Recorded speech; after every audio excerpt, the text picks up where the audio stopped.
우리가 한 것보다 다 높아. 높네요. 진짜로. 초원인 거죠, 초원. 37이면 뭐 굉장히 늦은 거죠. 다 그 정도 나이라면 재혼인 줄 알죠. 아니, 결혼 못 하겠네요.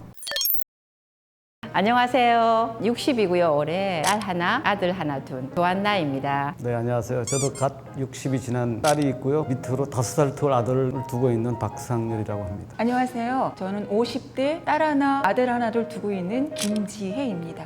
60대 아들 하나 딸 하나를 두고 있는 김동훈입니다. 독립? 부모로부터 경제적, 정신적 모든 것을 독립한다는 의미? 자녀의 결혼이라는 게 뭐 인생의 이제 제2의 시작 아니겠습니까? 또 다른 고난?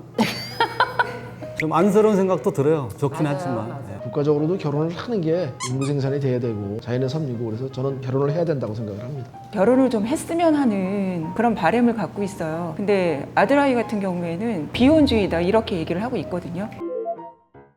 저는 이제 위에 딸이 34인데 서울 교대 졸업했어요. 뭐 공부도 잘하고 이렇게 요리도 좋아하고 딸 자랑은 그걸로 되지 않을까. 요새 신분감으로는 뭐 초등학교 선생님이 뭐 1순위라고 그러긴 하는데 이 연팔불줄 아닌가요? 우선 이제 신체 건강하잖아요. 머리도 그냥 괜찮은 것 같아요. 천재는 아닐지라도 노력은 많이 하는 애고. 딸인데 전문직이에요. 특별한 전문직인데 배우예요, 배우. 우와! 아빠 피 닮았나 봐요. 아니 모르겠어요. 하여튼 그래서 얼굴 보면 대충 알 수도 있으시죠. 반도체 회사에 다니고 있고요. 4천에서 5천 정도 근육질로 요즘 거듭나고 있습니다. 그리고 또 굉장히 스윗해요.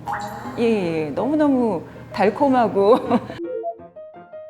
얘기는 많이 들어봤어요. 얘기 많이 들었죠. 저는 못 들은 것 같은데요. 말을 안 했는지는 모르지만 저는 사실 관심은 좀 있어요. 접해본 적은 없어서 궁금하기는 해요. 34살이에요, 저희 딸이. 그래서 주변에서 저한테 그걸 좀 많이 권해요. 내 직장이 좋고 부모님 좋으니 거기 가면 아마 등급이라고 조금 그러긴 그런데 좋아할 것이다. 나름대로 부모로서 준비를 좀 해야 되지 않을까 싶은 마음에 제가 관심은 아주 많아요. 우리가 자식 문제 때문에 그런 데를 갈 거라고는 생각은 안 해봤고 결혼정보회사라고 그러면 초혼이 아니라 뭐 재혼 그런 느낌이 있어요, 조금. 어느 정도 조금 자리를 잡으려면 한 35쯤 돼야 되지 않을까요? 그러면은 31, 남자는 한 36 여섯? 정도 맞아요. 한 36. 그리고 여자는 32. 32세 정도? 네, 저도 그 예. 정도. 비슷하네, 내 생각이랑. 생각보다 늦네요. 더 높네, 더 높아. 어머, 진짜. 우리가 한 것보다 다 높아. 높네요. 진짜로. 초혼인 거죠, 초혼. 37이면은 뭐 굉장히 늦은 거죠. 다 그 정도 나이라면 재혼인 줄 알죠. 그때는 그냥 28 정도면 결혼했어요. 보통 그랬죠. 80년대만 하더라도 30 전에들 결혼을 했고 그때는 남자가 30 넘으면 거의 지금 40 느낌보다 더 노총각 소리 들었다고. 남자 37세면은 예전 같으면 애 한둘씩 거의 낳았을 나이거든요. 저는 진짜 빨리 했어요. 25세 결혼을 했고 30에 아들 낳고 딸 낳고 집도 장만하고 다 했는데 우리 딸은 34인데 지금 아무것도 그렇지. 안 하고 있잖아요. 나 그런 게 조금 저는 3천 중후반쯤 될 것 같은데 제 생각에는 왜 그러냐면 저희가 이제 대기연방 기준으로 할 수 있는 게 아니라서 3,800 정도 저는 생각하는데 평균 나이가 37이니까 군대 갔다 와서 남자는 직장 생활을 뭐 한 7, 8년 됐다고 생각하면 그렇죠. 그러면 6천이면 뭐 그렇죠. 굉장히 잘 나가는 회사일 것 같고 아, 5천? 저도 한 3,500에서 4,000 정도 되지 않을까 싶거든요. 여성 같은 경우에는 3,000에서 3,500 정도 되지 않을까. 그래도 한 4,500? 오, 우리 비싸게. 더 많네. 6,500. 이야. 생각보다 많이 평균이 높구나. 그러네요. 결혼에 여긴 성공한 사람들이니까 일단 결혼하려면 저 정도는 돼야 된다 이거죠. 173? 176. 너무 높아요. 요새 애들 커요. 180도 있고 막. 아유, 아저씨가 좀 작으세요. 우리 남편 좀 작아요. 남자 같은 경우는 한 176 정도? 요즘 발육 상태가 좋으니까. 네. 저는 한 165 정도 되지 않을까 싶은데요. 그렇게 크진 않을 것 같은데. 제가 너무 큰 키를 열망을 해서 그런가 봐요. 어머, 진짜 크구나. 요새 얼마나 애들이 진짜 모델 같은데. 이게 작은 애들이 있어서 평균 키를 까먹어서 그렇지. 실제로는 애들이 더 크다니까. 제가 보기에는 2등급이 1등급 같은데요. 아니 무슨 한우도 아니고 무슨 이게 애들을 등급을 나눠놨어. 뭐 이게 2등급이 이 정도면 1등급은 금수저란 얘기인데 서울대 사법고시 합격하고 2등급이 검사니까 1등급은 판사.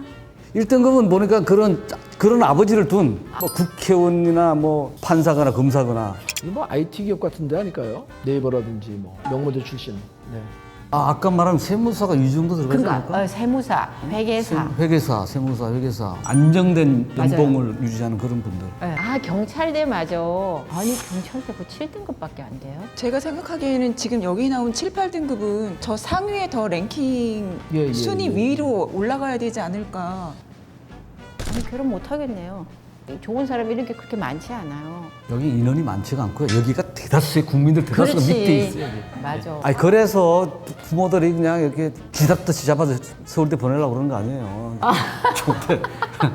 다 이유가 있는 거잖아요. 나는 흙수저로 살았지만 너는 금수저로 살아라. 뭐 이 아래쪽에요. 초등학교 교사가 13등급이에요. 오, 14등급이 일반 기업이면 15등급은 뭐 중소기업이 그렇게 되겠네요. 되지 않을까요? 중소기업. 예. 아니 그러니까 자영업이 그게 없어. 자영업이. 그게 왜 자영업이 여기 없죠? 15등급은 그냥 그냥 중소기업 그냥. 그것도 정규직. 또 대기업의 입사자도 또 12등급밖에 안 되니까. 일반 중소기업 정규직 입사자. 계약직도 아니고 정규 입사자인데 이렇게 15등급이요? 15등급이요? 우리 아들은 저 15등급 바뀔 것 같은데요. 이직 중이지만은 현재 직업이 없으니까. 가입이 안 되는. 그렇죠 지금. 부모님이 나오잖아요. 부모님이 1급 공무원, 부모님이 뭐 공무원. 그러니까 부모님이. 아이고 참. 보니까 남자들이 훨씬 속물이네. 이거 보니까. 아, 진짜 이거 그렇잖아. 파악을 잘하신다. 그러니까 당사자가 뭐 하는 것보다도 맞아. 그 집안이 어떤 집안인가를 보는 거야. 1등급도 뭐 부모님이 장차관이거나 뭐 맞아. 등계 고위직이거나 아니면 재벌. 여기는 뭐 결국은 뭐 대기업 임원, 대기업 임원이나 경영자. 그리고 뭐 부모님 재산이 500억보다는 많아야 될 것 같으니까. 그게 대기업이죠. 7, 800억?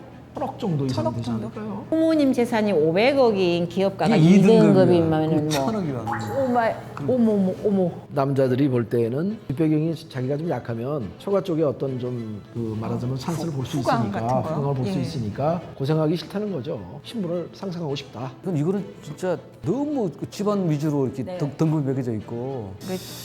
야, 근데 상대적으로 여자가 자기 노력이 평가가 안 못 받는 그러니까 거 전 너무 이게 속상한 거죠. 전문직 A급 로펌 변호사, 의사, 약사, 판사도 있는 경우는 6등급밖에 안 된다는 얘기네. 그러게요. 역대 연봉인데. 이것도 자영업이에요? 뭐 소규모 창업 14등급에 비정규직까지 들어갔거든요. 중소기업 입사자가 비정규직 여기 들어가 있으니까 15등급은 뭐 수의사가 부모의 수의사가 없네. 능력이 있으면 그냥 먹고 노는 무직이어도 상관이 없지 않을까요? 무직. 아니 당연한 걸 무직을 좋아하겠어 요즘 남자들이. 무직은 요새 결혼 못 한대요, 여자애들은. 저희 아들, 딸이 모두 다 14등급에 해당된다는 사실이 너무 슬퍼요. 정보회사의 도표를 보니까 기분도 살짝 나쁘고 100억이 어딨냐고요 100억이. 뭐 그러니까 한 40년, 뭐 35년 전 우리들이 결혼할 때만 해도 뭐 대학 졸업하고 직장 가지면 돈이 있거나 없거나 그냥 당연히 결혼한다고 그랬거든요. 어린 나이 되면. 쉽지 않은 일이구나 하는 생각도 들고 그럼에도 불구하고 국가사회에서 좀 많이 보금자리도 요즘 얘기 많이 나오지 않습니까? 말만 할 게 아니라 정책적으로 뭐 그렇게 해야 되지 않을까? 지금의 우리 아이들 세대는 그거를 마냥 강요할 수 없을 것 같아요. 연애하듯 살면 됐죠 뭐. 만약에 결혼이 여의치 않다면. 그냥 둘이 좋아서 어려운 상황이라도 결혼해서 가정 꾸리고 그냥 이게 정답이라고 생각했는데 요즘 아이들에게 결혼해라 이런 말을 한다는 거는 굉장히 이건 무모한 짓이구나 하는 생각이 들게 되더라고요. 이건 참 부모 입장으로서 이기적인 건데 아들은 결혼을 했으면 좋겠고 제가 딸한테 하는 말은 결혼을 위한 결혼은 하지 마라. 재력이 없으니까 좀 결혼을 못했나 되게 자존심도 상하고 미안하기도 하고 좀 그런 마음? 그래서 아이들이 글쎄 뭐 나는 그냥 비혼으로 살래 이렇게 얘기하면 굳이 그래도 결혼은 꼭 해야 하지 않을까 이런 말은 하기 어려울 것 같습니다. 왜 그때는 처갓집 너무 잘 살면 오히려 부담스러웠지. 부담스러워가지고 싫어했잖아요. 그래서 어른들도 이렇게 서로 수준이 맞아야 된다고 막 그랬거든. 그 지금은 아이 참 살기 참 어렵습니다. 비정규직은 몇 등급이라는 거야 이거. 가입 자체가 안 되는구나. 서류에서 탈락이네.